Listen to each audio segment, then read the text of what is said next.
Do that. I'll mute my mic.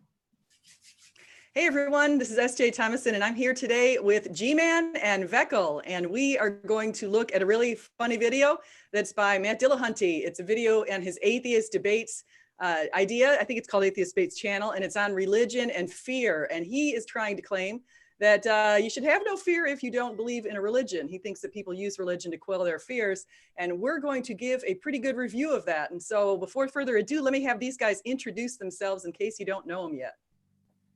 My name is G-Man, and I have a channel called G-Man. I call the ministry Preaching to the Choir Ministries. I do a show every Monday and Tuesday called the G Podcast and the G Podcast Recap. And I'm gonna have a ball today showing you guys why Matt Dillahunty's wrong again. Excellent, thank you. And Vekl? Hi, I'm Vekl, and I also have my own YouTube channel. Do a little bit of apologetics and a little bit of a cartoon series that I'm working on, end time cartoon series. So yeah, whenever you get a chance to check that out. Mm-hmm.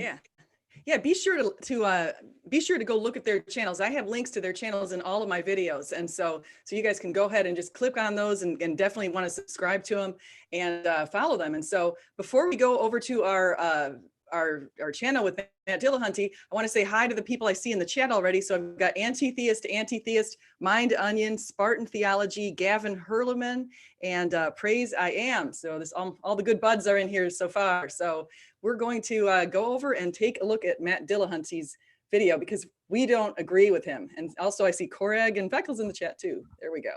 All right, so let's go. We want to start at the 10-second mark, I think, where we can get past this intro, I think. The intro's kind of long. Okay, yeah, we'll do that. I'm going to change the view so that the person talking is the one who's seen. I just want to do that real quick. All right, cool.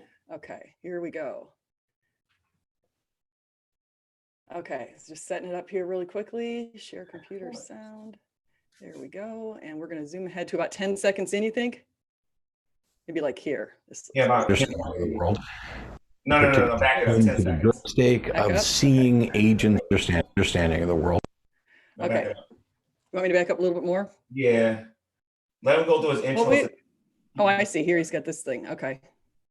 Okay, so we'll just start right here. So let me do the screen so we have it. All right, religion and fear. and you know, before we even start, I want to say the whole idea that God says is the fear. The idea of you fear the Lord. The fear of the Lord is a first step to understanding salvation and understanding the Bible. And if you don't have this fear of the Lord, if you think you're somehow, this little ant on the third rock from the sun in an obscure galaxy, that you have any sort of brains to go up against the mind that created this entire universe, you really have an ego issue. Serious. Don't you guys agree? Yeah, I totally agree with that.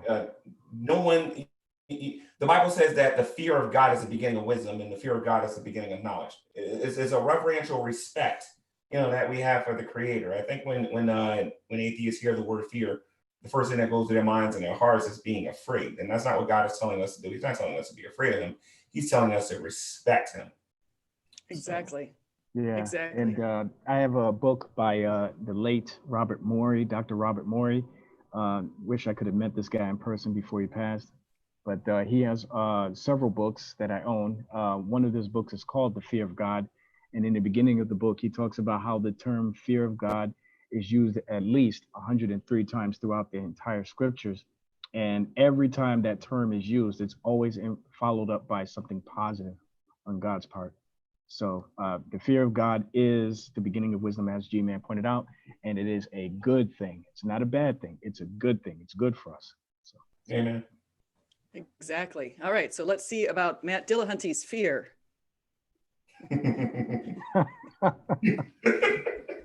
So recently I was in Puerto Rico for the American Atheist Regional Convention. You guys hear that? Okay, I just want to double check. Loud and clear. Perfect. Okay, good. Okay, so he's at an atheist convention. Actually, before I just say something really quickly. Atheist convention. I mean, they try to pretend like they're not a cohesive group. Give me a break. They've got conventions and forums, the Faithless Forum and conferences, and T-shirts. What do they do every year? Like they get together and say, okay, let's talk about something that doesn't exist. God. Okay. They stand around in a circle going, we are the world, we are the future, we are the one. Real quick, G-Man, you do know, G-Man, you remember that I shared some links with videos showing an atheist megachurch. They exist. Mm-hmm. They be getting out and worship. Yeah, I mean, this is the thing. This is their religion, and this is their community. And the thing is, they're, like you said, they're getting around and talking about what they don't believe in. I mean, and that they don't have a higher purpose. They have no higher meaning. There's no special. They don't have special God-given gifts. I mean, it's awkward. Yeah. Okay. And you lack belief in God, and we ought to respect that. And fear. And I thought it'd be a good idea to include this as part of the Atheist Debates Project, because while it isn't an actual argument, it does get to the heart, in many cases, of what makes religion work and why it is so appealing, and why even reasonable people with a good understanding of the world don't always find their way free of the trappings of superstitions and religious thought. And I want to start with somewhat of a disclaimer. I'm going to be speaking in kind of general terms, and of course what I'm saying isn't the totality of what religion is about. It's not the entirety of its appeal to people. It's one aspect of it. I think it's a rather huge aspect that ties to our psyche and everything about us. And the other thing is to not make the mistake of, when you hear someone speak about religions as if they have intent or goals, or if they're particularly tuned to be good at something, don't make the mistake of seeing agency there and viewing religion as if it's some sort of simple control mechanism, as if there's some other mind, some other intent using religion to control others. Okay, so I think we should unpack that, but I first want to say, Stupid Horror Energy, I'm watching the chat, and she just did a $4.99 super chat, which was very, very generous, and she says, do I think straight men can be tempted with homosexual thoughts? I would say no, but you guys are straight. What do you guys say? You know why she's saying that. No, I don't. G-Man could explain it. G-Man could explain it. Yeah, that's basically an attack at me. They think that they think I'm gay because I told them I prayed away gay thoughts. You know what I mean? So I had to teach them earlier what the word temptation meant and what the word desire meant. And I guess they missed that class, so I don't know. Oh my gosh, that's what it is. I was like, why are they asking? Yeah, total sidetrack. Has nothing to do with the content. It's funny though. Well, there's funny. Well, they're not. These guys are straight and they don't have. They're not having these gay thoughts, so we're good to go. So. Yeah. But as far as this Matt Dillahunty idea, one of the things that some people don't realize, and actually people who study brains have noticed some interesting things going on with people's brains. One is, there's a study that came out of, I saw a publication out of the University of York in England that basically said that atheists, when you actually stimulate part of the brain and close it off, like you sort of turn off this one little area of the brain, people are less likely to recognize God. And so it kind of follows that must mean that maybe there's a part that they've like short-circuited their brain. Some people say atheism was brain damage. Some people say that. You know, it's funny. I haven't. If I was on my other computer at home, I'd share with you a link that Brett King shared with me years ago about there actually being a link between atheism and autism. There is, and I actually, the problem is if you say something like that, people get very worked up. In fact, I got in trouble just again today because somebody's trying to say that I said something in 2017 because they've done multiple studies that have shown there's a link. But this idea of agency seeking issues that Matt's talking about is humans are also hardwired to seek agency. And I mean, God's actually, they've shown us that in these brain studies, they've said that our brains are sort of set up so that we seek agency and patterns, and we seek knowledge, seek meaning and purpose. And so we're just set up to sort of do that. And so to stifle that takes a lot of work. Right. God created us to worship him. When we don't worship him, we're going to worship something else because we was created to worship. You know what I mean? So Matt and his psychology is off, as you just said. So let's get back to this. Yeah, you get back to it. Okay. As far as I can tell, religions are things that we've constructed. They're the result of errors in our thinking. They're the result of wanting to ease our discomfort with various fears and anxieties. I got a question. they seem to. Yeah. You're a college professor, actually. What exactly is when he says religion? What is he talking about? Yeah, so he's probably talking about organized religions and maybe the major world religions like Hinduism and Buddhism, and he mentions a couple in this chat I heard. Christianity obviously is the biggest religion, Muslim faith. So usually he's referring to a tight-knit group of people who, hey, let me tell you something that relates to that. I teach human resource management, as you know, and in the legal system, we have these rights as employees that were protected by Title VII of the Civil Rights Act, which is basically protects you from discrimination based on race, religion, color, national origin, and gender. And guess where guess what? They classify atheists under the religion category, atheists and humanists. I believe under that, so that they also have protections in the workplace here in the United States. That's right. Yeah, you pointed that out several years ago about how there was a court case that the Supreme Court.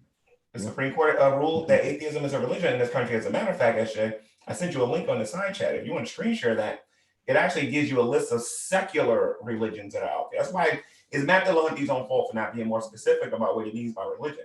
If you actually look at that list I gave you, there's a whole list of them that don't involve a God at all.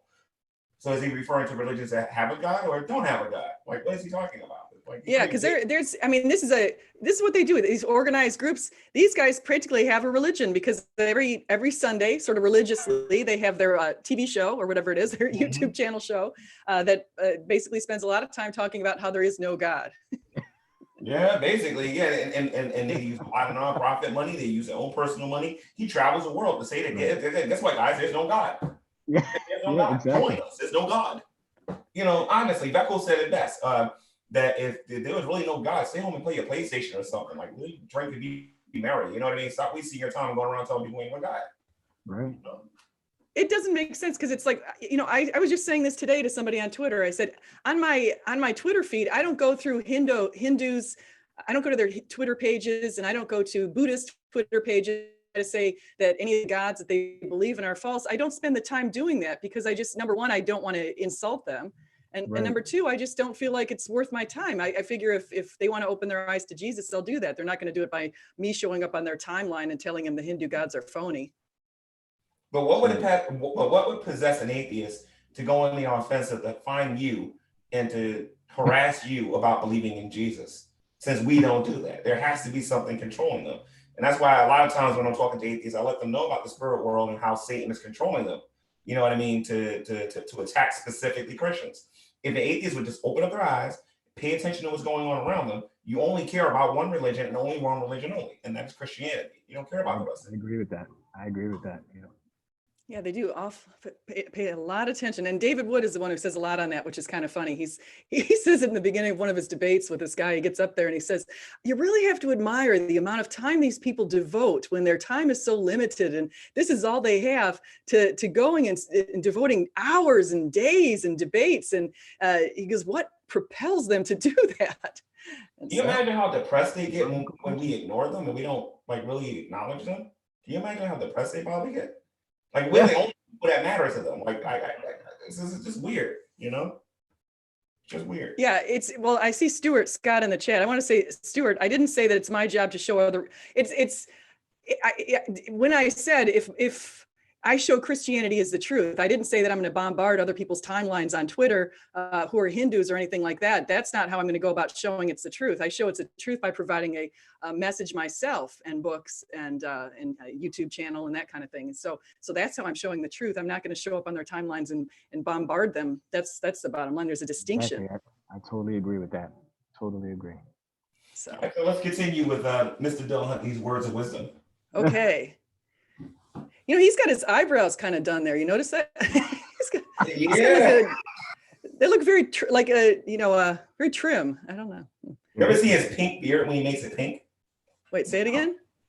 There's a couple of videos where he's actually got a pink beard. Oh, really? A pink beard? I haven't seen that. Yeah, I think he's celebrating like LGBTQ or Cancer Society or something when he does that or something. I don't know. Oh, interesting. Here we go. In a rather evolutionary process, to the point where the ones that were best at alleviating fears, the ones that were best at offering people hope and reasons and comfort, are the ones that survived. And yes, there's a bunch of things that we've added to them. But don't take this generalization and oversimplify it to the point where we could say, religion is just a tool to control people and ease their fears. I think it's a big part of it. One of the things that I was listening to, actually, Digital Hammurabi went to a funeral, and he said he would never disparage people's religions at a funeral, because you can see that that's one thing that people cling to quite a lot when you're at a funeral. That's the time when, as my pastor said, that's the time people either leave the faith or they come to greater faith. And there's a guy on Twitter called Mark Grote, who's a really nice guy I've been following for a while. And he unfortunately lost his son just recently. And his son and his girlfriend went for a walk out in the mountains, and something happened where they ended up slipping into this water, and it was frozen and they died. And he died trying to save her. And he's really turned to God as a lifeline. And I think that what Matt Dillahunty is doing is essentially getting rid of people's hope. Yeah. And I think that's, What I don't think that's. Do at a funeral though? Like when they see their loved ones lying there, like what goes through their mind? Yeah, I mean, you'd think they'd want to, I mean, it's not just, it's not a matter of want, but we have a lot of evidence supporting Christianity, and you'd think people would want to retain the hope. Right. And see your family members again, see them in the next life, where there be no more pain and no more suffering or whatever. Why would you want to believe that they're going to be fertilizer? You know? Which, by the way, you don't become fertilizer. What you actually do is become you go back to being bones. You know, that's what you go back to being. You go back to being bones. You don't go to be fertilizer. But this is what they believe. They can't offer any hope. That's right. That's right. Yeah. They have nothing to offer. Yeah, that's why I don't really get what they're selling it on freedom from, they call it like freedom from religion and this idea of being rational and that kind of thing. But their beliefs aren't consistent with what we experience out there. The naturalism, I don't know if Matt Dillahunty endorses naturalism, but naturalism doesn't explain all of the human condition, like the fact we even have a conscience and consciousness. Science, science, naturalism, humanism. He has a little bit of everything that he uses in his arguments. Yeah. So we'll go more. Mm-hmm. But what kind of fears are we talking about here? I made a list of some of the most common fears that I think religion, attempts to address.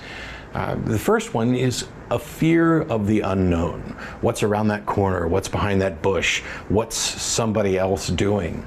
Why are we here? Where did all this come from? These are really important questions. Okay, why are we here, and where did all this come from? These are questions that atheism cannot give us the answers to. So how do you think Matt's going to want to answer these questions?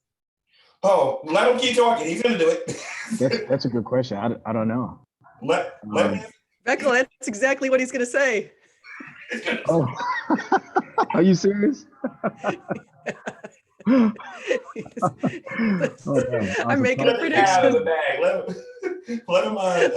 Vekl's spot on. Let's listen. Oh, man, I didn't know that. All right, go ahead. Yeah. All of the fears that we're going to talk about seem to come back to a fear of the unknown at some level or another. And you would think that as we learn more about the world, fear of the unknown would begin to dissipate. After all, we understand far more now than we did in the early days of thought. But that's not quite the case, because as we learn more, we also learn that there's much more to learn. And we begin to understand that if we were to list the things we thought we could possibly know and didn't 1,000 years ago, that list is vastly longer now. And yet we know more, because each thing we begin to understand, each thing that we gain some comprehension, some understanding of, leads us to the realization that there are many other aspects of this and many other areas in which we simply don't know. And religion on what it is that we know and what we don't know. I believe that 1,000 years ago, people were a little bit smarter than we are, or at least wiser, I think, than we are today. Let me give you an example. Now, mind you, what I'm about to say is going to sound legalistic, but I'm not trying to be that way or anything like that. I'm just talking about the Old Testament in regards to what we see today. All right. In the Old Testament law, God told the Israelites not to eat certain foods, right? And by the time you get to the book of Daniel, you'll see that the Babylonians wanted certain Israelites to eat certain food. You know what I mean? And the Israelites is, well, you know what, we can't eat that. I don't want to eat that meat, but if you give me my vegetables, come and check me out in a little bit, and you'll find out that my appearance and everything about me will be better than the Babylonians. And that actually was true. So the Israelites had an idea about health, they had an idea about how to keep themselves healthy, how to keep their appearance going. They understood olive oil and things like that and whatnot. You know what I mean? Today, we have the same knowledge, but you don't see a lot of people walking in that wisdom. You understand what I'm saying? Like people will put anything in their mouth, they put anything on their skin, they won't exercise, they won't take care of their bodies, but the Israelites seem to understand that. You understand what I'm saying? Yeah, so in a lot of ways, it was smarter back then than we are today. In a lot of ways, yeah. Well, I've seen a couple things. One is this idea of on the shoulder of giants. So we're lucky to be beneficiaries of some great minds from the past who've thought up some great ideas, like Summa Theologica by Thomas Aquinas and that kind of stuff. We've got some real very, very smart people that we're building knowledge from, and so it's like on the shoulders of giants. But this other idea is, you're right. There's 60% of people in the United States are overweight, and of those 60%, 30% are obese. So that's a problem. We got a serious, and right now with everybody being cooped up in their houses, it's probably just getting worse. Exactly. Right. Exactly. This idea that we're getting smarter, I've always fundamentally disagree with that. I think if you ask me personally, I think we're gaining more knowledge, but I don't think we're getting smarter because we're not doing nothing with the knowledge. We're not doing enough. What you're saying, I think you want to distinguish. We have more knowledge, but wisdom might be the problem. Yes. Yeah, like you can actually have a lot of wisdom and not have the highest IQ. You just have that wisdom, and I think that's a big distinction too. Our IQs today are a lot higher than their IQs were back then, but it doesn't mean that we make better decisions than they did. You know, I wonder if that's true because the oxygen content back there was better. So I don't know. I'm not a scientist, so I don't know. I'm just taking a guess. Yeah, well, you definitely had people, when you have most people on less than, it wasn't until the year 1800s when people started living on the equivalent of about $1 a day. And capitalism has really ushered in some really good things that people want to deny. I was just talking, it was a Marxist on Twitter, and he's just trying to tell me capitalism has been really bad. And I'm thinking, no, capitalism is the reason why we have a burgeoning middle class throughout the world now, is because of this. Is evidence that capitalism works. Okay. Yeah, I mean, capitalism is what's changed. This idea of innovation, creativity, and entrepreneurship. These are good things, and they've really helped us. And so, try to create as if Marxism is a great idea, they ignore what happened in the USSR and Cambodia and China in the last century. So. Yeah, because they think they're so much smarter and they're going to do it better this time. Yeah. One other thing I wanted to say too, because G-Man talked about, back then, it reminds me, I can't think of the passages right now, but there's several passages. It makes me think of how talking to atheists sometimes, they have this idea that the people during the old time of the Old Testament were a bunch of sheep herders, and didn't know anything. Everything was so primitive with them, and they weren't clean and stuff like that. But all throughout Scripture, we see all kinds of examples of God giving the Israelites instructions on how to wash your hands, or how to take care of your excrement. How to take care of people with certain diseases and also, other remedies for certain ailments and stuff like that. So they weren't primitive people as they would like to make us believe. Exactly. Yeah, no, they were, and you have people like Socrates and Plato and some of these other people. These clearly were wise people, and even Solomon. Look in the book of Proverbs. Those proverbs are, exuding wisdom. Right. One of the things that the atheist community, I think, would struggle with, even if we were to take away Christianity and all the other religions and whatnot, is to talk about the 7 wonders of the world and start asking them how, like, those pyramids were built, and ask them to give us the construction details and everything. They can't tell us those things. They can't tell us nothing about Stonehenge. They can't tell us nothing about the 7 wonders at all. You know what I mean? But they want to tell us that these people were primitive, like, people that only lived like 20, 25 years and whatnot. Give me a break. Yeah, well, biologically, we're not any different from people 2,000 years ago. So they can't try to make a claim that we've changed. So our minds have the same capacity that they had 2,000 years ago. So making those claims is going against our biology. So it's a faith position. Yep. Exactly. All right, so let's go to Mr. D. Mr. D. Eased this fear by claiming that there's some being other than us who understands everything and understands it perfectly.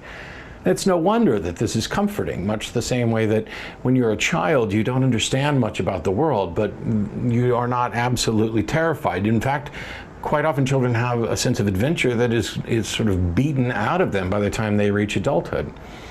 And the comfort that comes from belief that your parents understand the things you don't, whether they actually do or not, is real. It eases your discomfort with not knowing. Now, the good news is that religions are destined to fail on this ground. And that's because as we solve each mystery, we find that it was solved not by divine revelation, not by wisdom in an ancient book, but by people who bravely explored the world. Let's talk about that, because he's trying to say that religion is going to go out. And of course, that's what a lot of atheists say, especially if they're in Europe and places like that. God is, as C.S. Lewis has said, God sends a bullhorn to get our attention sometimes. And right now we're in the middle of a pandemic. And a lot of people are calling out to God right now. A lot of people are calling out to God. Well, they were definitely doing that during 9/11. Oh, yeah. They must have been, some of them must have been going crazy. But but it was short-lived, and then everything went back to He said that we solved a lot of things, right? Matt Dillahunty can't defensively tell us like where did we come from. Like he doesn't know that. Abiogenesis teaches that we came from a primordial soup, with the environment being a certain way and the lightning hitting it, not hitting that primordial soup, and then the first living cell came to be, and then I don't know how it survived, but according to their religion, it survived. And then something amazing happened. It became a multi-cell. We don't know how that happened because it had to survive in all those complex chemicals. And then it became like a fish creature, and little by little by little by little, or whatever. But the point is, I'm sorry, with no intelligence guiding it whatsoever, you know what I mean? And that's their explanation of where we came from. We came from pond scum. We came from bacteria. Not bacteria, I'm sorry. We came from a rock, basically. That's what they actually teach. We teach that we are fearfully and wonderfully made in the image of God. We are made with a purpose. We have been given dominion over the animal. And we don't just say that because we want to feel good about ourselves. Because truthfully, if I was going to make up a religion, I'm going to say, you want to know what? I'm not a servant of God. I'm not a vessel of God. I am God, like the other made up religions that are in the world. Christianity is nothing like that whatsoever. Yeah, Christianity is distinguished from Jesus, number one. And number two, Christianity is distinguished from other religions in that it explains our pain. It explains suffering. You look at Jesus and he had to bear his own cross. And the other thing is Christianity is, except if you're Catholic, Christianity is not works-based. You can't work your way into heaven. You can't earn heaven or pay for heaven. Essentially, Jesus did that for us. So trying to pretend like we can work our way into heaven is setting aside the importance of what Jesus did for us. And so we have a faith-based, and that's unlike all these other religions. They're all works-based. Muslims have to earn their way into heaven, and if they're lucky, Allah will accept them into heaven. And so, but let's talk about Islam for a little bit, though. Actually, one of the things I mentioned on my GTV channel, and I do this a lot now, is I say, what if they're successful at getting rid of Christianity? What do you do about the other 2 or 3 or 4 or 5,000 religions that are out there? They keep saying freedom of religion, that religion is made up. We all 3 of us know he's talking about Christianity. He believes that Christianity is made up. Of course, if Matt was here, he probably said, no, I believe all of them are made up. I gave you a list, Ashay. Could you please screen share that list, Ashay? Oh, okay. Where did you put the list? It's in the side chat. It's in the chat on the outside. Okay, I can't, hold on. I'll have to stop sharing this one. Okay. What Ashay is going to show you guys is a list of religions. Some of them are secular, that have nothing to do with God, and some of them do. Let's see where you put it. With God. And I talked about this on my other channel the other day when I was talking about atheism being a scam. But I want you guys to actually see when he says the word religion to prove to you that he's talking about Christianity. I want you guys to see the list of religions. Look at the number 1 at the very top. You guys are going to be cracking up when you see this because it's in alphabetical order. Okay. Could you scroll up a little bit, please? Can you see what I'm doing here? Yeah. So these agnosticism. Agnosticism is a religion, a form of belief rather than a specific religion, belief that God, if it exists, is by nature acknowledgeable and will always be unknowable, that the individual being acts cannot conclude if God exists or not for lack of existence, one way or the other. And you'll notice that where it says gods, it says atheistic or monotheistic, right? Then it says afterlife. There's no afterlife or whatever, no holy text. There's a whole list of non-theistic religions on this list here. Yeah, see atheism down here. Is he saying agnosticism's made up? Atheism's made up? Buddhism is made up? Because that's according to them, Buddhism is supposed to be an atheistic religion. There's a whole bunch of them here. Okay. Right. When he says religion, is he also saying that these atheistic religions are made up too? Like LaVeyan Satanism, for example, from the church of from the first church of Satan, anti-LaVey's people. These people claim to be atheists. Is that a made-up religion? Why aren't they going after that religion? When he says religion, what does he mean by that?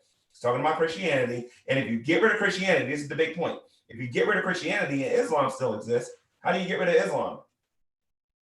And are you really against Islam? Well, it's funny because in the Islam's holy books, they have in the end of times, they're going to go after the Christians and the Jews. They don't pick on the Hindus or anybody else. It's mainly the Christians and Jews that they're going to go after and try to force conversions according to their books. So why always Christians? You know? Maybe we got the truth. That's why. See, that's what I would say. I would say that the reason why people have so much atheists and agnostics who are online, who spend so much time tweeting at Christians and things like that and hashtagging Christians, I think a lot of that is because I think they have doubts about their faith. And I think that their conscience is calling them to God. They all have a conscience. Exactly. So, okay, so here goes Matt. The people who said, no, that answer is not good enough. No, I'm not going to be satisfied with just simply saying we don't know and perhaps we can't ever know. And no. See, you see what he's doing here. He's trying to glorify we don't know and we can never know. I'm going to go to your classroom and you're going to give me a test and you can give me a test. And I'm going to put, not Dillahunty was deep the other day. I don't know seems to be a good answer. I don't know. I'm going to get an A. I'm going to get an A. We don't know and we can never know.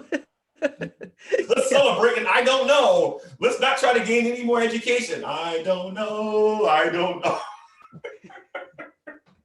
It is hilarious. Don't go because that's what he's doing. He doesn't know. This would be a good one. Do you know the guy called What Do You Meme? Have you seen him on YouTube? He's a really funny guy, but he does hilarious videos. I mean, I could see him taking this little statement and making a very funny video out of it. Yeah, I can see that. I can definitely see it. Why do you like riding bikes? I don't know. Hey SJ, why am I here, SJ? I don't know. Hey SJ, can you do me a favor and explain to me how can I be a successful entrepreneur? I don't know. I mean, can you imagine if somebody answer you every time like I don't know? Yeah, well, that's the thing. This explains our origins, meaning, morality, and destiny, as Rabbi Zacharias would say. Yeah, Vekl? I wanted. Well, I don't want to detract from the main comment. I just wanted to throw a response to someone on the side chat real quick. Can I, or should we just move on? Oh yeah, no, absolutely.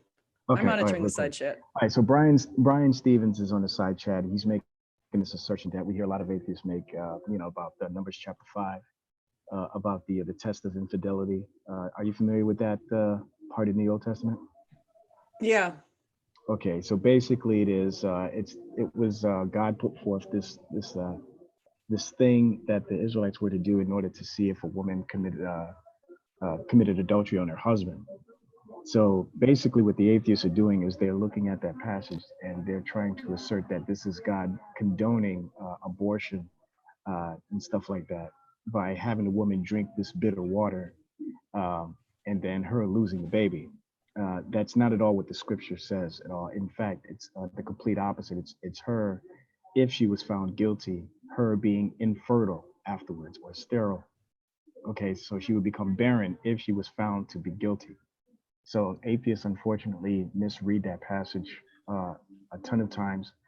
And they bring this up all the time in order to try to point out some sort of immoral character on God's part. And they fail miserably in doing so. So just wanted to point that out. Oh, no, thank you. And well, Brian Stevens just did a super chat and says, Bible scholars disagree. No, read the commentaries. They don't actually. What he's doing is he's looking at one translation, which is the NIV. The word actually, instead of thigh to rot, which is used in the King James, it uses the word miscarry in the NIV. But if you look at the other dozens of other modern translations, they use either thigh to rot, or they say they make the womb barren or dry or shrivel, so on and so forth. It's not talking about a woman miscarrying. It's not talking about a woman having an abortion. It's only talking about a woman having being incapable of getting pregnant. That's all it says. All you gotta do is read verse 28, and it's that's the key right there. So Brian, Okay. if Brian is ever interested in having a public debate about this very topic alone, I'll be more than happy to engage in it. So you know how to get a hold of Nice. me. Yeah, and I could host a debate too. Yeah, that'd be a good one. So I want to point out something in the background here. Do you guys see that book that he's got behind him? He's got a lot of religious stuff behind him, particularly. Yeah, I think it's interesting, like Atheist, Reality, and the Brain. He's got that Yeah, I one. like that But in book by Carl Sagan's Demon Haunted World. Now, I believe Carl Sagan is an atheist, I'm pretty sure. Sagan. Yeah. Nope, they're using the Hebrew, Brian says. Read it. That's the super chat here. Anyways, Both we of got a Chris. debate Yeah, on- so Brian, we'll have to do a debate, it sounds like. Vekl has What- one opinion and you've got another. So this sounds like History, a good maybe, debate. Maybe I should keep debunking him so he can keep giving you more super chats. He can't seem to resist. Keep it up, Brian. Brian, you're wrong. Send another $2. Okay. Listen to you, Vekl. I'm just kidding. Go ahead. Just kidding. Okay, all right, let's go. Here we go. Oh, I'm not willing to accept your religion's claim about what the truth is. I need actual evidence. And these individuals went out and found better explanations. They created better arguments. They investigated. They sought out other people to verify the results. And they compiled evidence in order to build a model of the world that increased their understanding. On the fear of the unknown, religions are doomed to fail. Yeah. He said that they built a better model to understand the world. Earlier, what did he say? That people create religions to try to understand the world. But then he said that they're creating models to understand the world better. What did he just do? He just created an alternate reality to what's actually going on in the world. I'll give you an example. Again, a lot of atheists believe that, well, some of them believe, SJ, that there's a multiverse. Some of them believe that there is, what is this, the Matrix, that we're not really people, we're in the simulation, computer simulation program.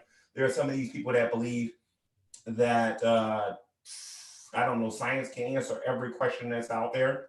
You know what I mean? And that's in their own little universe. There's a lot of things that science can't account for. There's no proof that we're connected to a computer or a simulation or anything like that. There's absolutely, but there's a lot of proof that that's a movie that did really good in Hollywood, There's no proof that that this little alternate reality that they made, in their heads is the best way to go. The last time a society saw something like this, it was in communist Russia, and a lot of people were killed. A lot of people were murdered, really, at the end of the day. It wasn't killing, it was a murder, it was war crimes, all kinds of things that was going on at that particular time. But at the end of the day, we Christians, we do have evidence. You guys don't listen. We have evidence for the resurrection. We have evidence for the existence of Jesus.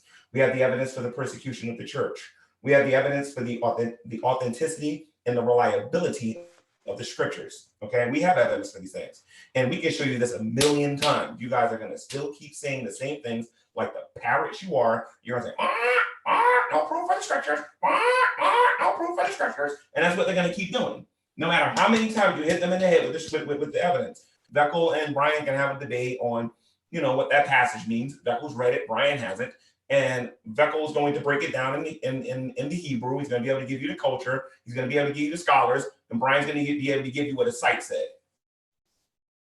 Yeah. Who are you going to listen to? You know what I mean? So, again, Brian's going to give me what a psychic said? Right in your face, man.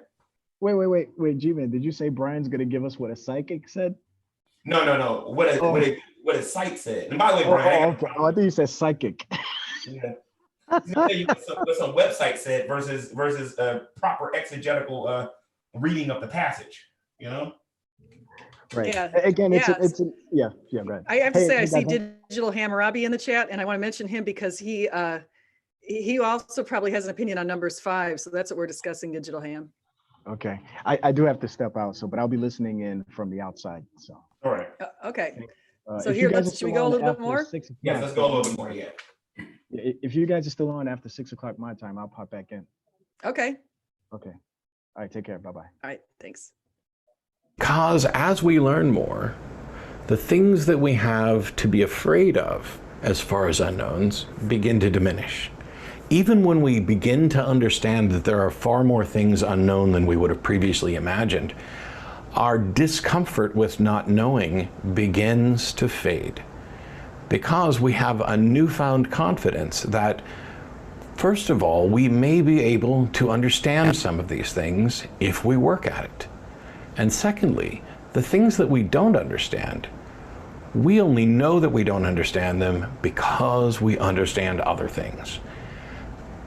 We're never going to eliminate fear of the unknown, most likely. It's part of our psyche and it'll be around forever. But how we deal with it and how we view a fear of the unknown can change dramatically.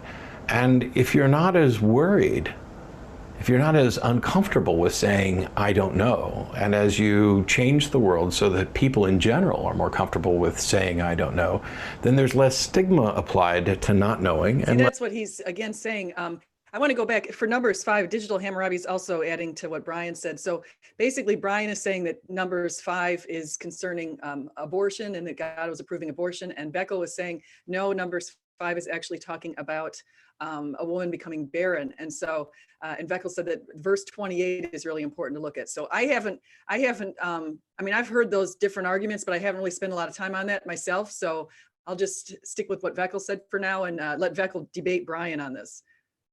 Yeah, we can do that, definitely. Hey, SJ, listening to him when he talks about how we know certain things and we know that we don't know certain things because we know about other topics.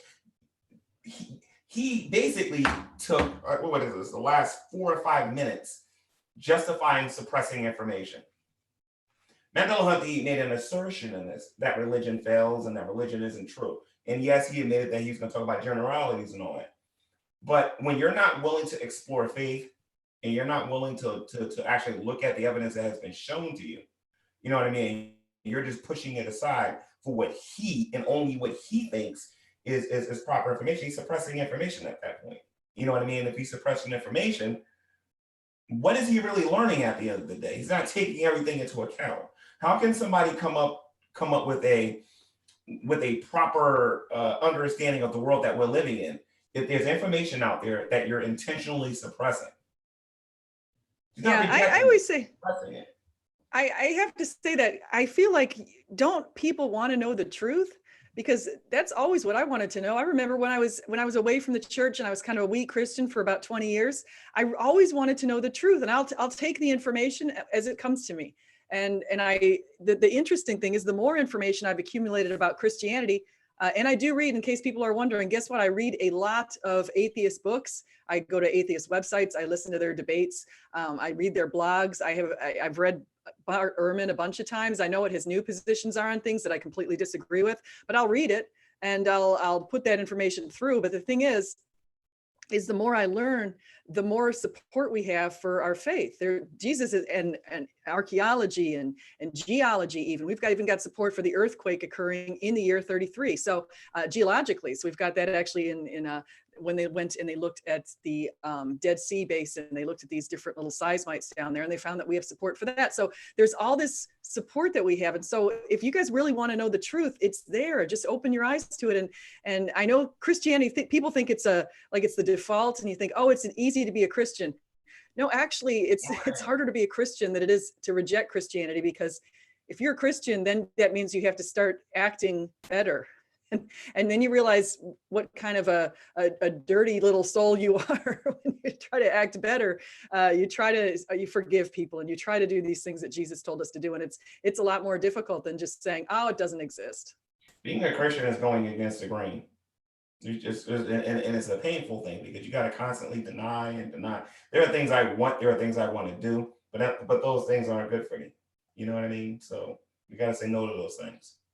Yeah, and that's the thing too, and it's also like this position Matt has doesn't explain things like our spirituality and our sixth sense. Every so often, I've had a sixth sense, like what they call ESP or something like that. But Yeah. I've had these kind of things happen before where I feel like that's not explained by something as simple as naturalism. Naturalism says everything's bowed down to a brain, and so it doesn't explain some of our thoughts or our dreams even.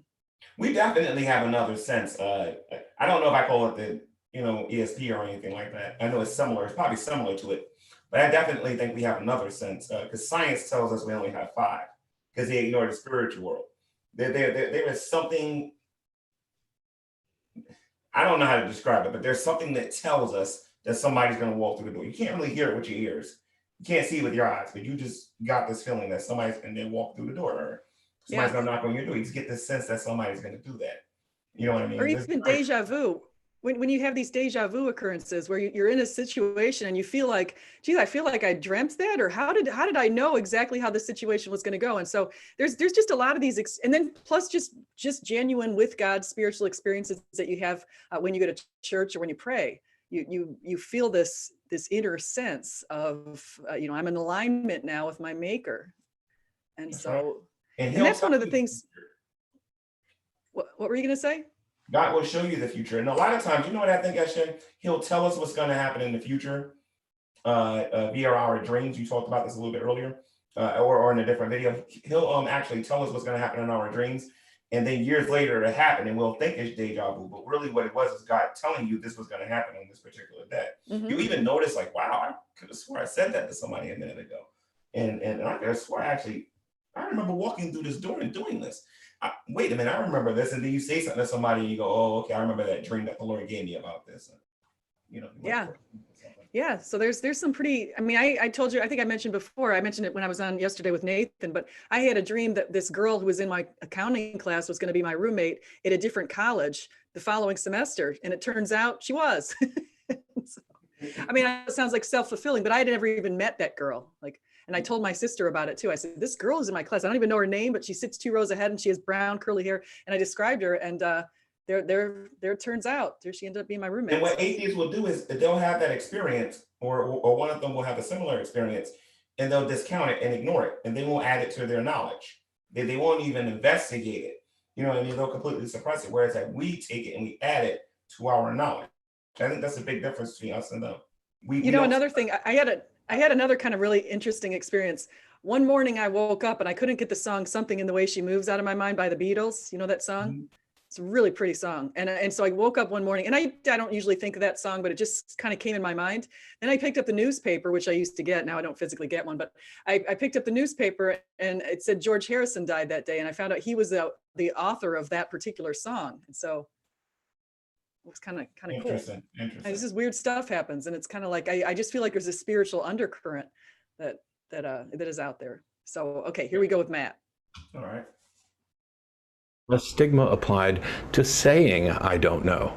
And when that happens, you no longer need a magical friend who knows everything. Especially when you begin to realize that this magical friend's knowledge of everything doesn't benefit you in any way. Okay. Now here's something that's really important.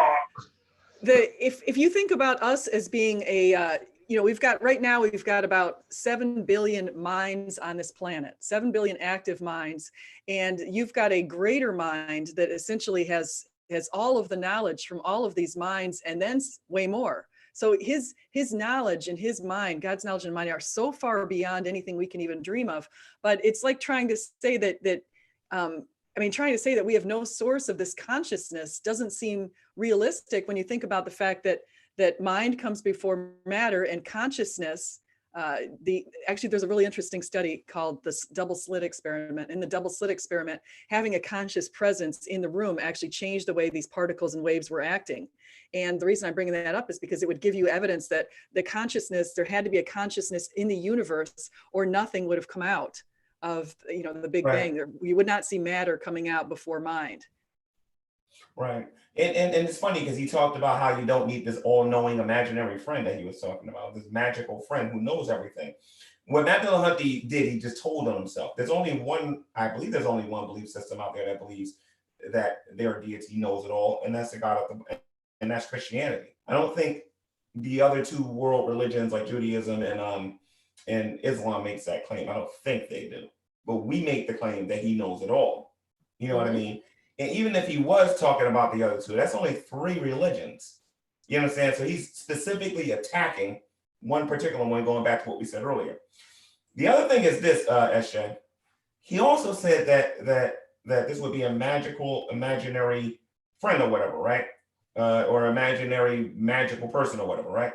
That we made up in our minds. That's what he's been suggesting throughout this video. SJ, people who talk to themselves when they pray, what do we call those people? People who talk to themselves when they pray? No, not when they pray. When a person talks to themselves, what do we call them? I don't know. I don't really call them anything. Crazy.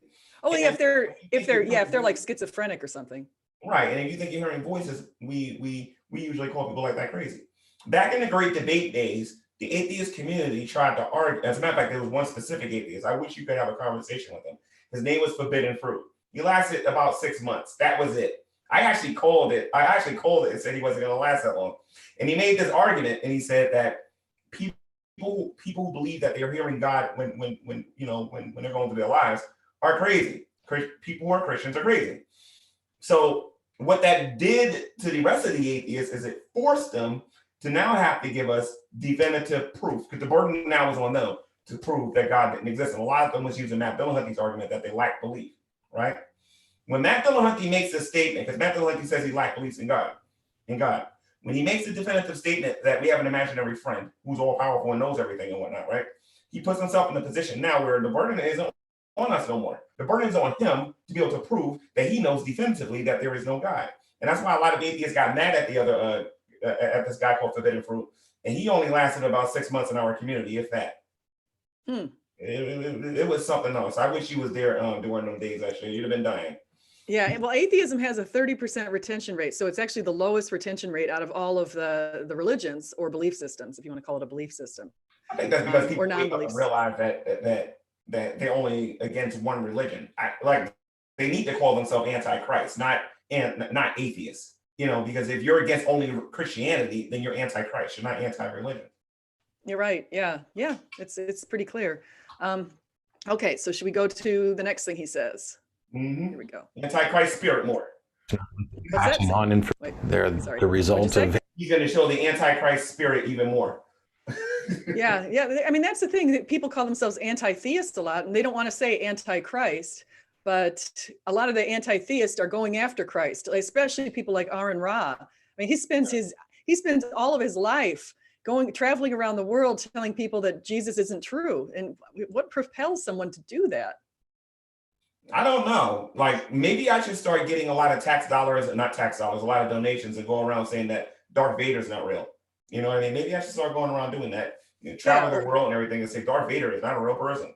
I heard a percentage that a lot of people in Iceland more people are becoming atheistic in Iceland, but some of them believe in these things like garden gnolls. They believe that there's little fairies. I mean, that's actually a serious belief in Iceland. They think there's these little fairies.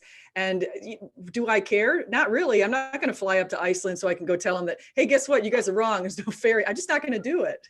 You know what I'm saying? Wasting my time. I got better things to do with my day. I know. I'm sorry. If you believe, you can go on thinking there's fairies, and that's just great, but I don't, and I'm not going to spend my time going to tell you that. But that's where we differ from these guys. So, at some point here, I'm going to grab a screenshot and make that as the I'll make that the what's it called, the thumbnail. So I'm going to grab a screenshot when. Okay, cool. You should do it now, actually. In our thinking. Well, maybe if I could get one where he's got a really serious face, that would probably be ideal. Like you and I laughing while he's got a very serious face would be perfect. That'd be awesome. Okay, here we go. Result of wanting to ease our discomfort with various fears and anxieties. And they seem to have built up in a rather evolutionary process, to the point where the ones that were best at alleviating fears, the ones that were best at offering people hope and reasons and comfort, are the ones that survived. And yes, there's a bunch of things that we've added to them. But don't take this generalization and oversimplify it to the point where we could say religion is just a tool. What's that? What'd you say, G-Man? I think you rewinded it. I think we're at 7 minutes or something like that, I think. Oh, jars. How did I do that? Here, I'll zoom ahead here. I like that. Jars. Yeah. Yeah. Darn, I'm going to say darn. There is far more overlap where we're able to identify, yes, you and I might disagree on this, but we agree on this, this, and this. Religions have basically lumped people into discrete grayscale tones so that the differences are more pronounced and so that the true differences between us are less obvious. And what this does is it encourages othering. Oh, this is who we are and you are something else. And so that has encouraged wars and feuding for millennia. As we break down borders, as we merge families, intermarry. Yeah. Tell me something. What was the cause for the war over there in Russia? What started Stalin from killing his own people? Because religion had nothing to do with that. I'm just curious. No, the big problem over in the USSR, one of the big problems was they were shipping, they basically were stealing from the farmers. So they decided to turn it all into collectivism. They decided that all of the food, not just some of the food that the farmers were producing, they decided to take all of the grains the farmers were producing and ship it into the cities. And anyone who tried to hold back grains to help their kids survive and live, because they wanted to feed them, was considered an enemy of the state. And they rounded up all of these people as enemies of the state and they starved to death.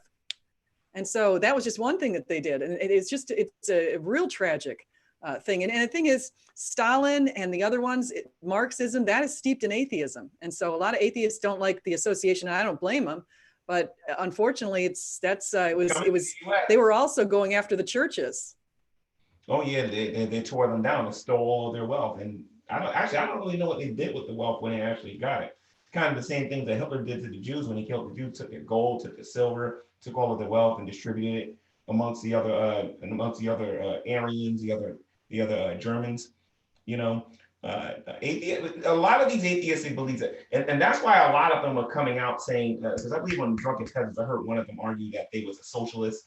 There was another one they had on there saying they was totally against the Jews and they wanted to see their annihilation. I think his name is Jeff or something like that. Yeah, these people are disgusting. When you hear their political views and really get them to talk about this stuff, not all of them, but a lot of them have these really sick views. And I think a lot of them are communists too. I don't think they're like our capitalistic country. I don't think they're like our democracy and they want to take it down. That's the thing. People, it's almost like they don't read their history books to see exactly what communism did. And I'll explain something else with communism. But before I do that, I Love America wonders what Christianity could give to him or her. And I can say that Christianity brings the truth. And if you want to know the truth, you want to know why we suffer, why there's pain in the world, why we have to bear our own crosses. We have our exemplar from Christianity. Shoot, my phone's about to go out because I don't have a battery. Exactly. I'm going to run downstairs and get my charger. So I'm going to play some of this for a second. Okay, so, and the other thing with communism is a disaster. And the reason why communism is a disaster is because it doesn't speak to basic human motivations. We want to work hard. And when we work hard, expectancy theory basically says that if we value the outputs, we're going to work hard. And you have this instrumentality relationship between working hard and getting rewarded for your hard work. And so that speaks to capitalism very well. And it doesn't speak at all to communism. So right. G-Man, do you want to talk, or you want me to put Matt on and I'll run downstairs real fast? Put Matt on, and then when you come back, we'll stop it, I guess, and talk, I guess. Okay, all right, hold on one sec. Here we go. As we live in a world where there's instant communication, where there is rapid travel, where information is available to more and more people, where many of us, unless we're living in a little pocket society, are in the position of interacting with people on nearly a daily basis who are potentially very different from us. We not only ease away from the fears of differences, we begin to embrace them. In some cases, we do it so much that we're co-opting somebody else's culture, and that might actually cause a problem as well.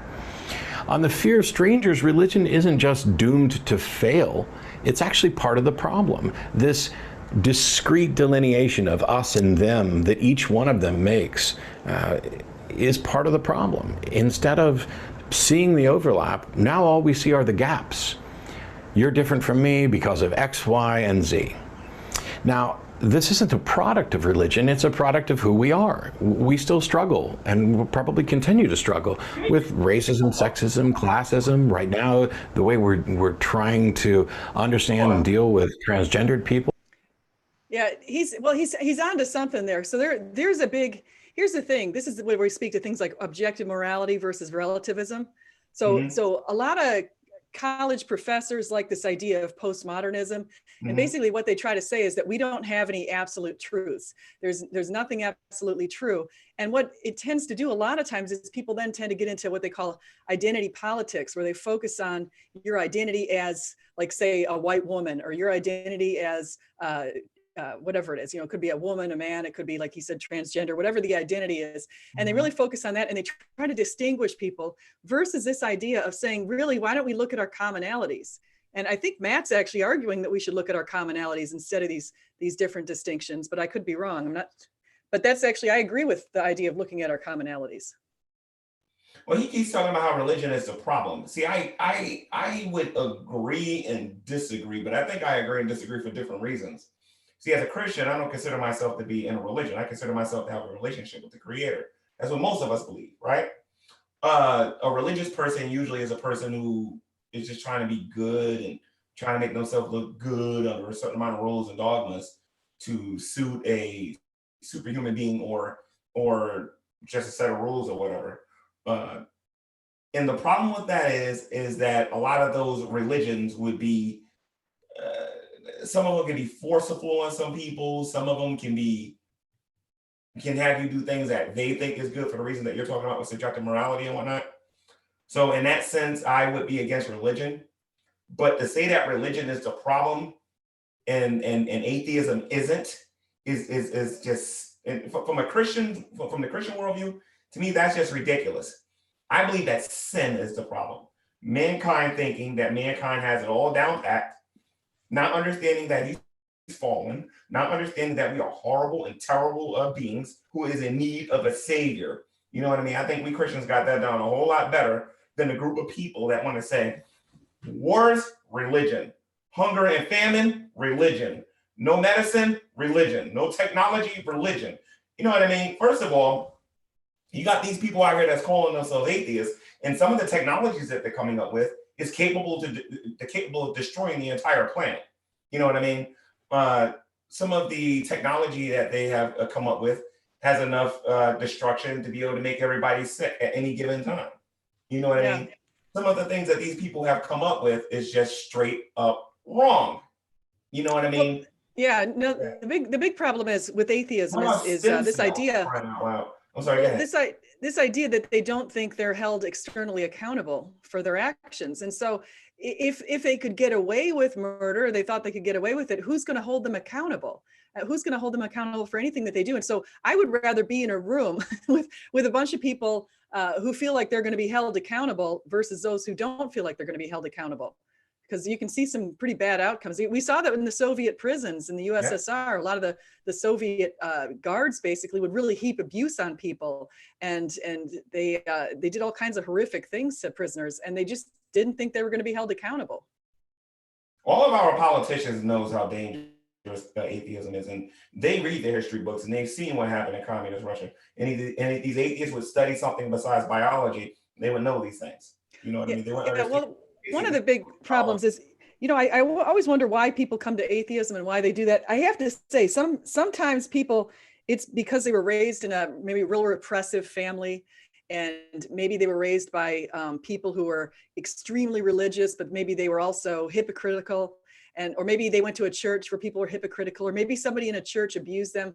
So I can understand some anger and just saying, forget this whole thing, or something terrible happened in their family, and I can understand that. But the ones, to me, that like, I think there's another camp of people who don't want to have a father figure, and they don't want somebody to tell them that, hey, we want you to get married to one woman and no polyamory or any of that kind of stuff. There's that camp too. And Matt, with his polyamorous relationship that he had with his wife, he fits in that camp. And so I can understand why somebody like him becomes an atheist, because they don't want to have somebody telling them they cannot do that kind of lifestyle.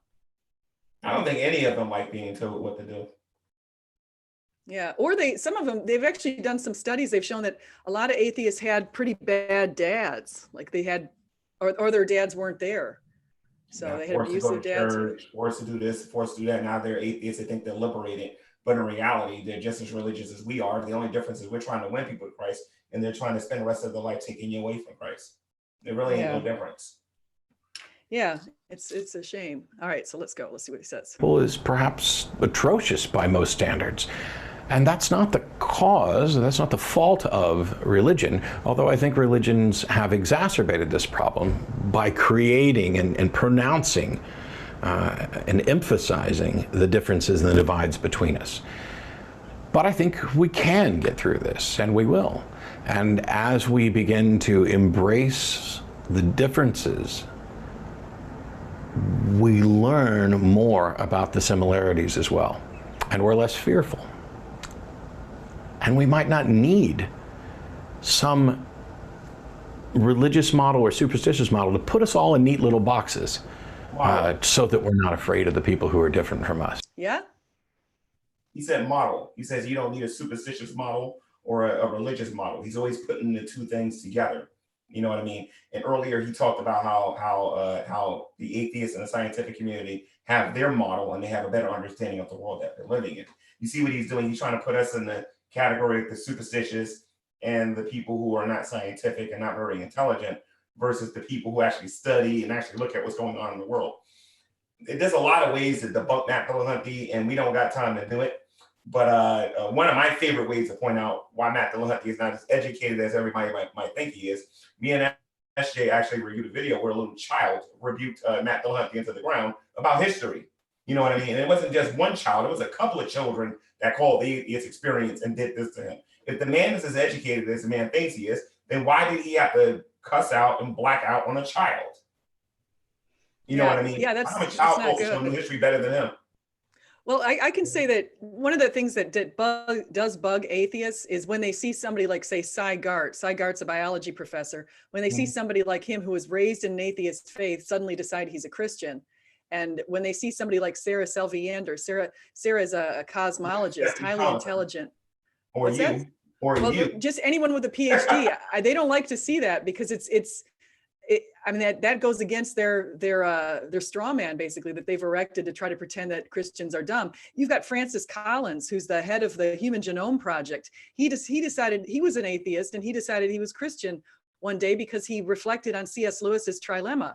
And so you've got, there are a lot of people. And then if you go back in history, like you've mentioned, we've got some great historical figures in science who helped us get to where we are today, who are Christians.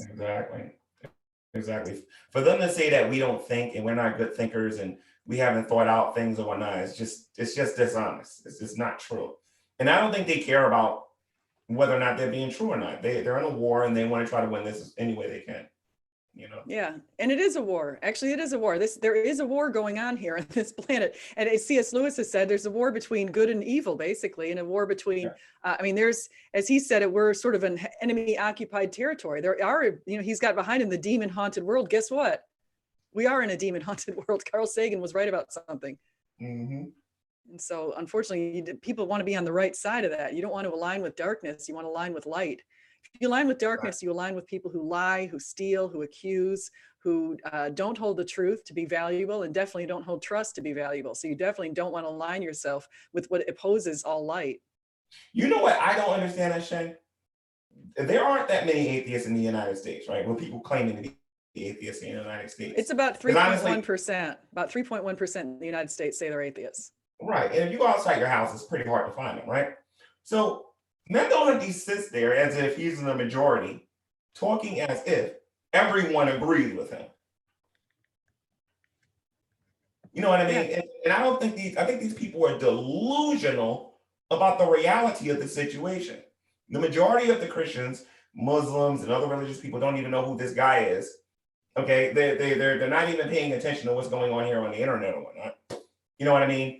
And and from what I can gather, and I think True Empiricism agrees with me, he's in a live chat, as well as other Christians that are watching this. Atheism is actually on the decline. It's not on the rise. Secularism is on the rise in America, but not atheism. Atheism is actually it's actually been going down lately.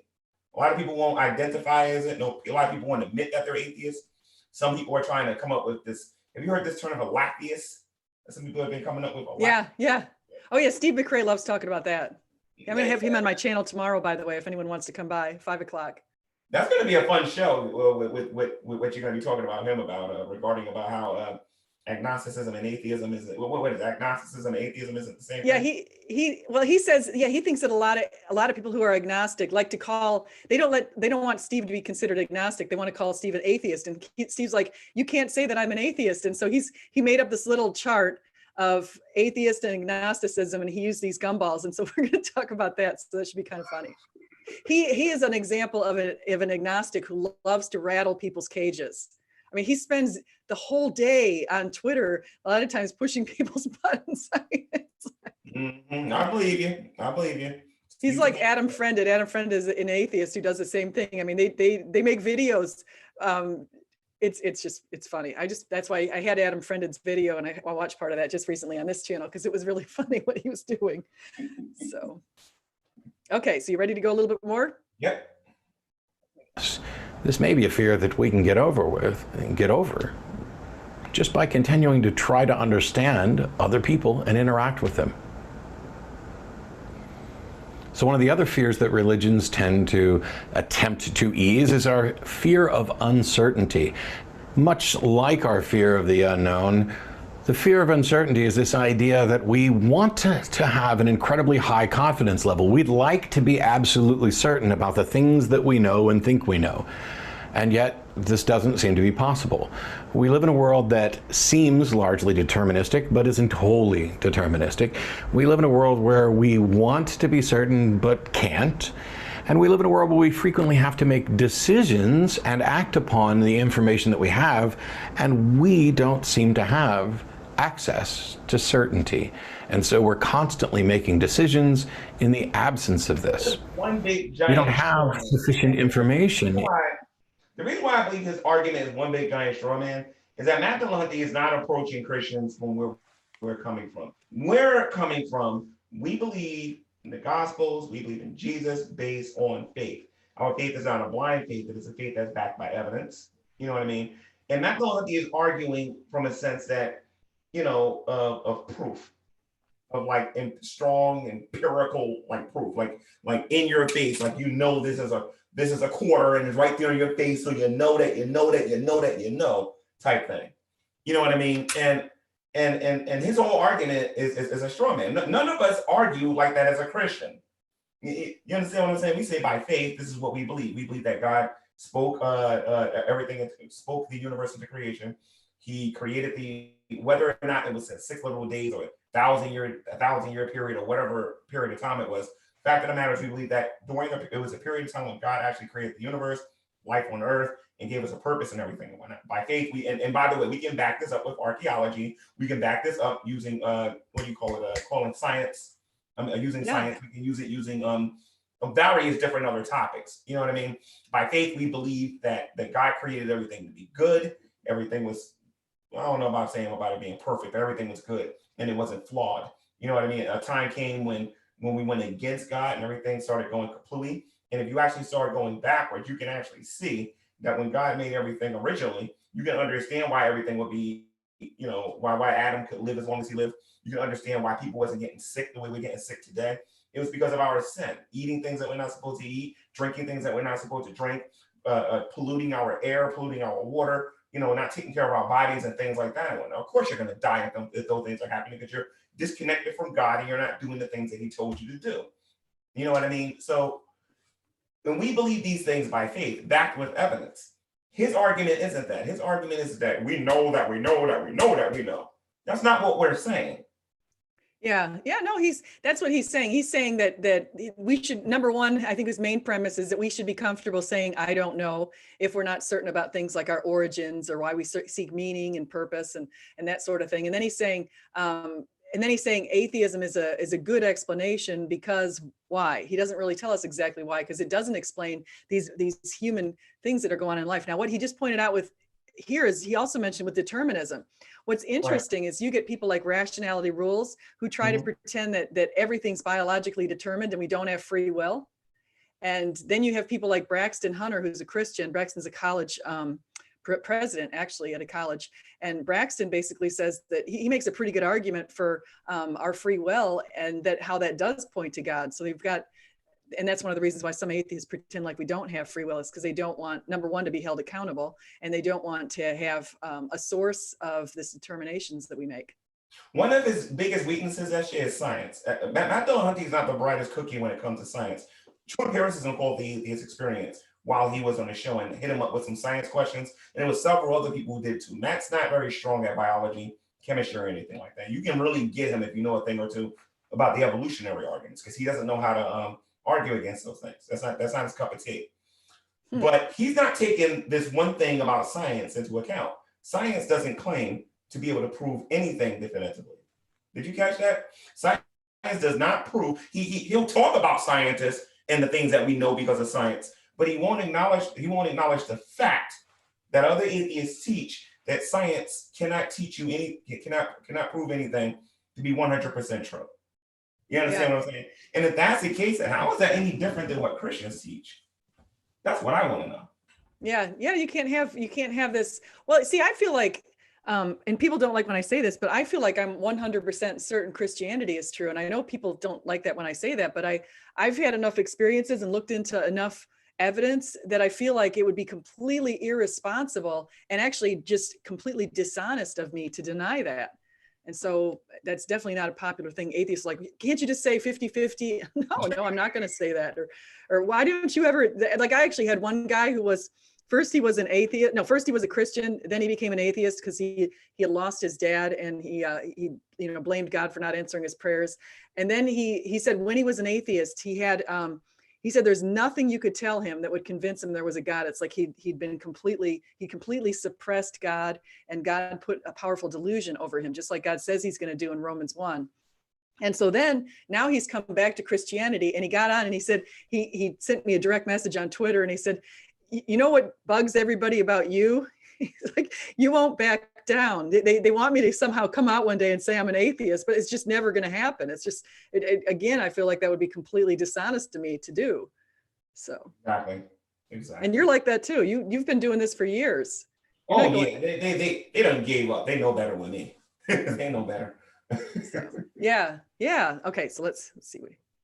In many cases, to warrant a clear, confident conclusion.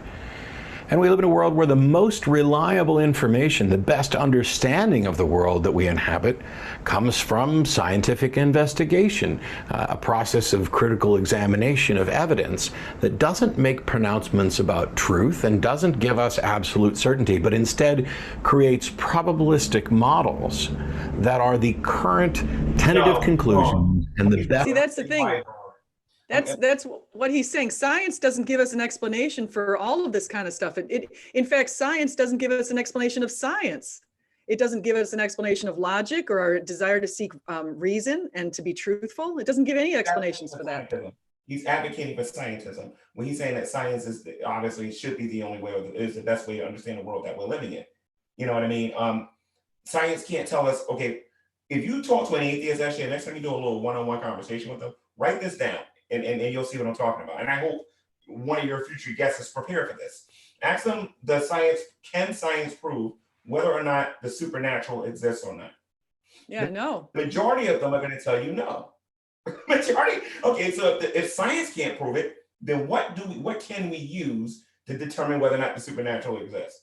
You know, a lot of them are like, well, I don't know. Maybe your God could come down from heaven and prove it.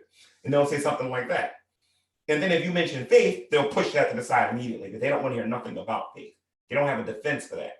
You know what I mean? They don't have nothing for that whatsoever. Yeah, no. Well, that's why Einstein said it was so important to focus on not just science, but also philosophy, because you need philosophy to make sense of a lot of other aspects in life that science just can't even speak to. Like science, here's what science can explain that people would probably like to hear. Science can only explain what's descriptive. So science can explain, for example, that, that they witness that we have these values, that people hold certain values. But science can't explain what's prescriptive, like why we ought to do things. They can explain what is and is conditioned, like how the value systems are in each country, but they can't explain why we feel like we ought to follow the golden rule or we ought to tell the truth. That can't be explained in science. That's right in the wheelhouse of the philosophers. And so, so you can't just ignore philosophy, guys. If you're a scientist and you're one of those naturalist people and you're ignoring philosophy, you got problems. You're not explaining a big aspect of your lives. Exactly. Exactly. Let's continue with the D-man. Okay, here we go. Best understanding the universe that we inhabit based on the information available.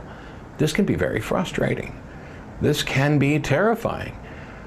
If everything is subject to change at any time, what are we going to do? And so religions step in and say, hey, hang on. You can be absolutely certain of some things because there's a God who's absolutely certain. This God has complete knowledge, and it is certainty, and you can then be certain because this being is certain.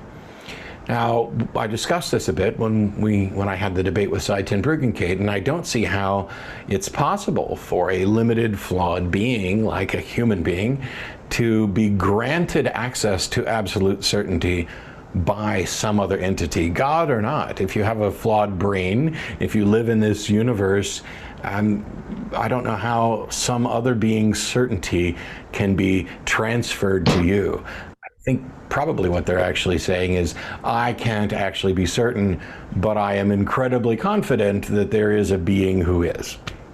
And the good news here is that religions are destined to fail on this front as well.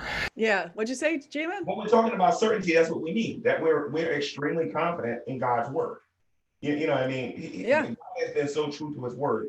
He has been so, that his word has been proven throughout the years that we have such a confidence in him and what he's put in his word, that for us personally is a certainty. That's why, SJ, you can come out and say that you believe that Christianity is true 100% and not do that 50-50 stuff.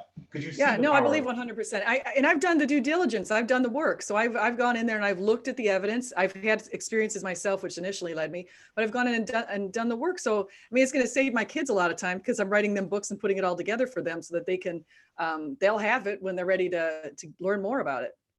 So. That's right. I have a copy of it too. Yeah, you do. And in fact, what you guys were talking about before with Vekl, what Vekl was mentioning, it's in actually, I talked about some of the medicines that God actually put together in the Old Testament, some of the ingredients that he put together. I actually went and looked at the properties of those ingredients and found that that they do, you know, today they work in medicinal ways. And so God basically instructed people to put this stuff together. There's something called water. It was like a special blessed water that they would put together. And it was. I'll give some atheists some credit on that particular one. Some of them do believe in natural remedies, and some of them do believe that that everything don't necessarily got to be pharmaceutical in order to heal your body. So if you try to appeal to an atheist from that perspective, you'll resonate with them more. You know what I mean? Than with some other areas. I always find it interesting because sometimes I've had a few atheists on my channels, like Deconverted Man, and who else did I have? I've had a couple of people on who I ask them if they've had spiritual experiences, and they say that they have had spiritual experiences, and then they kind of try to make a naturalistic explanation for it, even though sometimes that one guy had one that actually saved his life. And so, because he had this, he was approaching some area where he shouldn't have been, and he said he had this like somebody was telling him, don't go there, don't go there, don't go there, and he went there anyway and got beat up. And so that was one guy. That was Deconverted Man. All right. What do I have here? Oh, John Lloyd, thank you. You are a blessing in your family in this world. Thank you so much. That's really nice. Hey, G-Man, maybe we should go. Should we go to questions instead? Yeah, because Matt Dillahunty's putting me to sleep. Yeah. Yeah, Matt Dillahunty. And plus he's on his Matt Dillahunty's on his show right now. Yeah. Yeah. So are you gonna watch Atheist Experience? Because they swear we're scared of Matt. Ooh. I really don't watch that. Somebody's asked if I would debate Matt Dillahunty. I wouldn't debate him on Atheist Experience because he just hangs up the phone on people. I wouldn't want to do that to myself. I'm glad to hear somebody besides me say it. You know what I mean? Me, True Empiricism, Vekl. You know, that's the only way you can win anything is by hanging the phone up on you. You can't do it straight up and actually defeat you in an intellectual conversation. You can't do it. Not when it comes to this topic. Yeah, he can't. Well, he doesn't like, the thing is when I did call him, and you know that call, I was basically asking him, why were the apostles, why did they do what they did for the decades if they, they said they saw the risen Christ? And so he didn't have an answer. He said maybe they went to get a sandwich or something. That's why they came out of hiding. It's just ridiculous. If he said they went to go get a sandwich and we have this and this is telling us what happened, you know what I mean? He said to go get a sandwich and this is contradicting it. This goes to show. Mr. Dillahunty, you need to read the book before you talk about it, sir. Yeah. So, and in the chat, do you guys have any questions or comments or anything you want us to cover that we haven't talked about yet? So I see what we have here. What's the takeaway? And Mind Undin, Brenda, Tim Ott, and True Empiricism, and Jesse Camping, and yeah. So Brenda, I think I've had Brenda on my channel before. I've definitely had Jesse Camping on my channel. Jesse wrote something really great. He keeps writing some pretty interesting stuff. He does great detailed, he has a lot of detailed information on his YouTube channel. So if you see him in there in the chat, go ahead and subscribe, and definitely subscribe to G-Man and Vekl as well. And I've got their links. Actually, Jesse, I better put your link in my description too. I don't know if I have it in there yet, but I will. And True Empiricism, doesn't he have a channel too? Yes, he does. It's called True Empiricism. Just click on his icon and you'll be able to go to his YouTube channel. True Empiricism has a lot of great content on his channel about evolution. Okay. So, as a matter of fact, Esha, I would recommend you have a conversation with him about evolution, particularly. True. Yeah, sure. I'll have a conversation. Yeah, with True Empiricism or Nephilim Free. I think you would have a wonderful conversation with those two.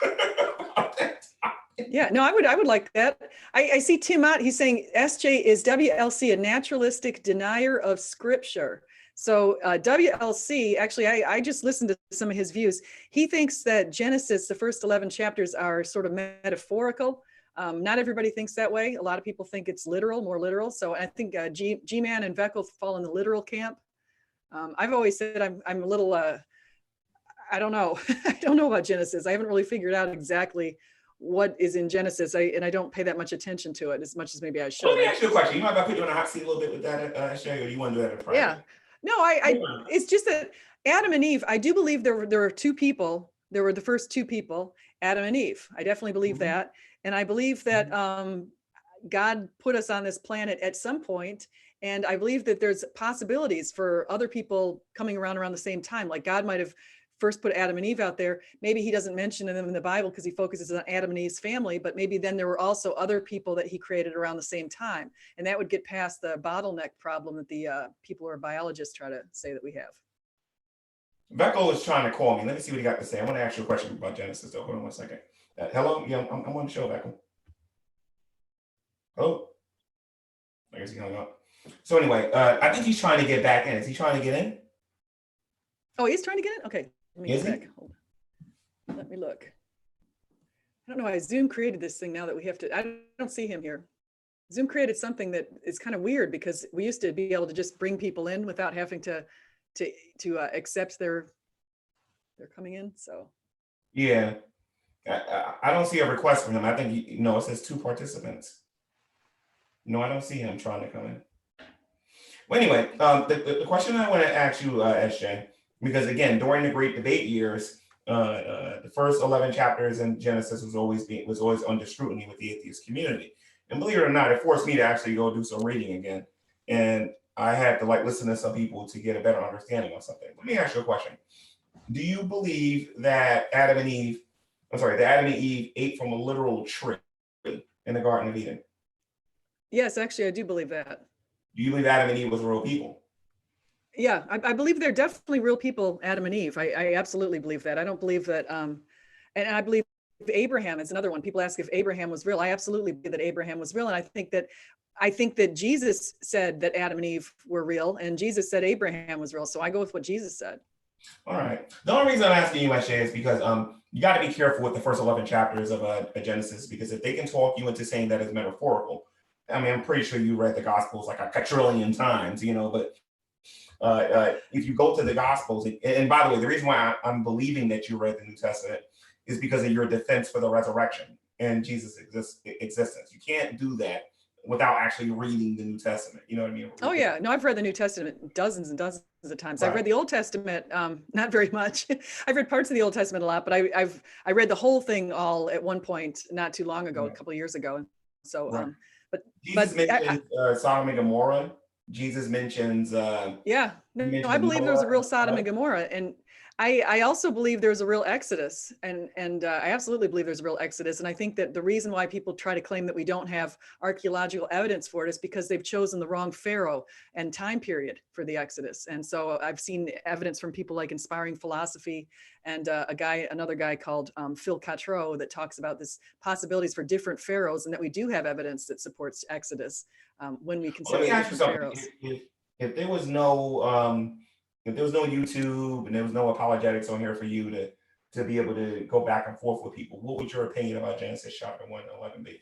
Like if there was no YouTube and people I used to think it was more of a metaphor, but actually, because I read the Bible and because I see what Jesus said, and because I've just considered different alternatives for that, and actually because I've also looked at the one thing that I would dispute is I think the 6 days aren't 6 24-hour days, although God is completely capable of doing it in 6 24-hour days. But my argument is I would say that those are representing bigger periods of time, just because that word yom can be translated. Yeah, so I would say that's my one thing. But other than that, no, I think there's a literal Adam and Eve. Definitely a flood happened. And so I would say all that. I have no problem with that because sometimes I struggle with the 6-day thingy, but for right now, I'm okay with 24-hour periods. I have no issue with that. But yeah, I mean, if it comes the out, other, because see, the thing is there wasn't on the 7th day, there was never a night. And so the other days all have nights. So I kind of feel like right now we're in God's period of rest. And so that's why we're not seeing as much what do you call evolutionary activity. You saw this stuff happening during the Cambrian explosion, and then suddenly now we're not seeing really anything. So Hugh Ross pointed that out. He's got a good argument on that. Mm-hmm. Wait a minute, you talking about Hugh Ross, right? What's Hugh Ross on Steve McRae's YouTube channel not that long ago? He's solutions, I think, right? Yeah, he's actually Hugh Ross is aligned with Steve McRae. They're going to start putting some stuff out with Fuzz Rana too.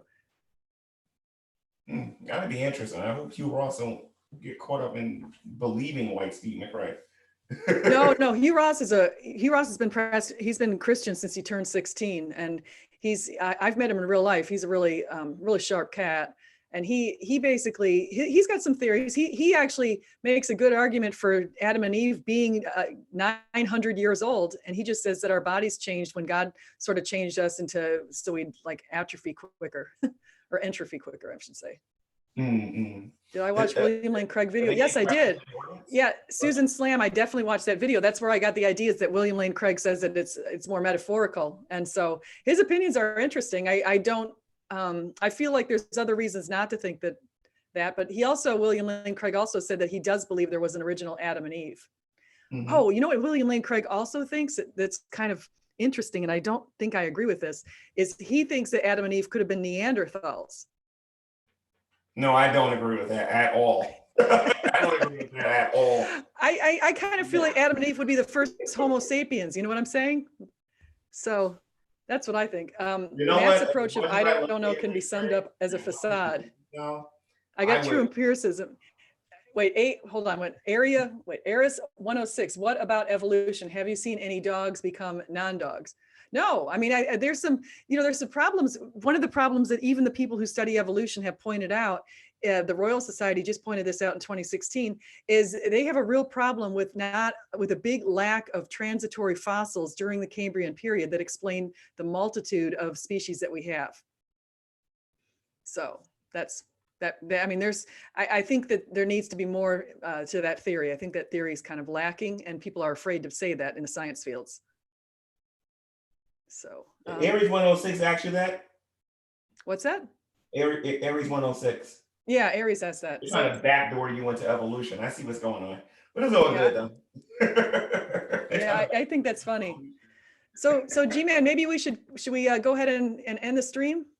Yeah, they don't got no questions. The only thing I want to say about Matt Dillahunty and his opinions about religion is that well, first and foremost, if Matt Dillahunty is going to criticize religion, he should be a little bit more specific about what he's talking about. There are a lot of religions out there. Christianity is only one belief system. All right, that's number one. Number two, the atheist community needs to acknowledge that they are on purpose and intentionally setting aside faith as a way to understand the world that we live in, biblical faith, not blind faith. I know the difference between the two. All right, but they need to acknowledge and actually admit that they are on purpose saying that they don't want nothing to do with faith. They don't think there's anything you can learn anything from faith. You can't be educated from faith or anything like that. They need to just say that instead of getting on here and make believing that they're not trying to do that. You know what I mean? And there's a lot of other things I like to say, but I know you got. Yeah, no, I agree with you. And I think the position of we just want to ignore our origins, meaning, morality, and destiny. I think that's not a wise position. Brenda, Brenda wanted to come in, but I'm actually going to end the stream now. But Brenda, sometime if you want to come and chat, you're more than welcome. In fact, anyone in here, if you guys are interested in having a conversation, I'm interested in having one. So you guys can email me or just leave comments here, and I'll go ahead and try to set something up with you. So that's that, right? G-Man and I met because G-Man went in, he was on a debate with Shannon Q. And so I watched the debate, and then G-Man and I reviewed the debate, and that's how we got started. And then somehow we met Vekl along the way. And so Vekl came in there too. And now Vekl, I just looked at Vekl's debate and included a little clip from his debate with Scholar Fiction in one of my recent videos. So I made a little commentary on it. I thought Vekl was doing pretty well. Yeah. As a matter of fact, I actually had my first debate with, I know my second or third debate with a Reformed Christian apologist on your YouTube. Oh, that's channel. right. Yeah, that's another way we met. Yeah, so that's so we had a little history here, and so we're going to try to keep going with this kind of stuff, doing commentary. If anyone has suggestions on different videos we should comment on, we would be happy to hear those too, right? Oh yeah, definitely. Is there a way we can get RCC on here one day to discuss some of this Dillahunty stuff next time? Which person? RCC? RCC, Reformed Christian Apologist. Oh yeah, sure. I can do it. Yeah, I'm on with him on Twitter, so I could definitely bring him on. Yeah, I think it'd be fun to see where he has grown.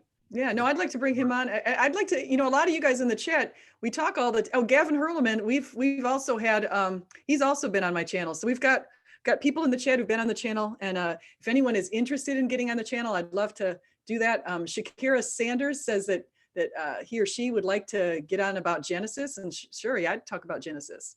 So, and Susan, thank you. Susan, I've tried to get Susan on my channel too. Susan's pretty knowledgeable, and she has wrenches in all kind of like famous people's channels now.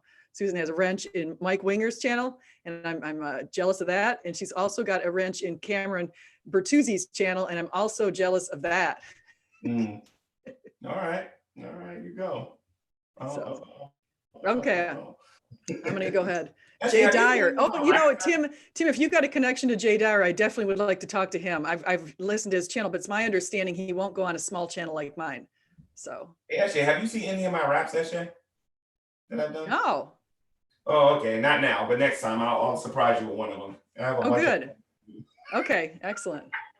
Jay Dyer speaks another language. Tim Otts, Jay Dyer speaks another language. So yeah, Jay Dyer, I think he's a young earth creationist, and he seems pretty intelligent, actually. I've seen him speak. So I would definitely be willing to chat with him.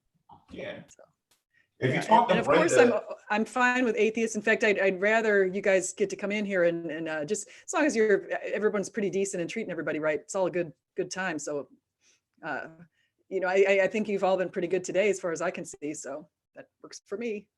So Mind Onion, I like seeing you, Mind Onion. I've seen you on other people's channels too. So we're kind of developing a history here. Yep. So, okay. All right. I'm going to go ahead and end the stream. Thank you so much, everybody. And you were going to see the raps next week. Next week, we'll probably go on G-Man's channel, everybody. Yep. Same time. Oh, someone's saying your raps are amazing. So good. Seeing that soon. Eris 106. Yeah, they don't like my raps because it's mainly about them. Oh, well, good. Hey, wait, before we go, you know what I saw? What's that guy who always goes after you? I think he might be a doctor, or he's, what's his name? Dragnut? He just made what's that name? Dragnut? Yes, he just made another video about you. Oh, he did? Yeah, it was 2 weeks ago, and he made one of that you went after the Skylar, about your video on Skylar and the debate with me and Skylar. So, okay. All right. So that might be one that we want to review next week. Oh yeah, we can do that. Yeah, we can do that, definitely. So Drag, we're coming at you. Watch out. Duncan Atheism. My lipstick must not be showing. I need to put more lipstick on. So, all right, you guys stay safe, stay inside, keep safe. Don't go out there right now if you don't have to. So, I'm gonna end All the right, stream. read your Bible and do what it says. Oh, everybody, please go ahead and subscribe to Vekl and G-Man. I've got both of their links. Vekl was Yes, in here please do earlier. that, especially if you don't know them. Yeah. All right. Thank you.